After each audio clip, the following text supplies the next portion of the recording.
Hello everybody and welcome! In this video I will show you how to fix when one earbud isn't working on your headphones OnePlus Nord Buds 3 Pro.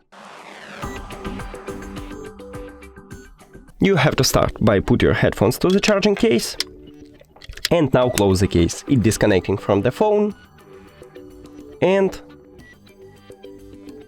we should open it to reconnecting them.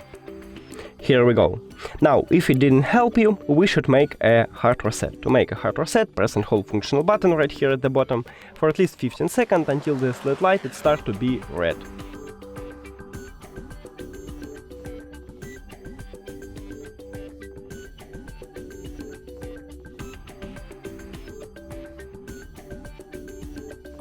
Here we go.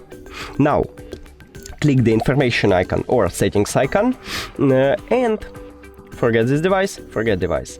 Also, if you have Android, don't forget to click pair new device. And now click on your headphones at the device list. And we did it. And the last one, if hard reset also didn't help you, try to charge your charging case. Maybe this is a problem. That's it.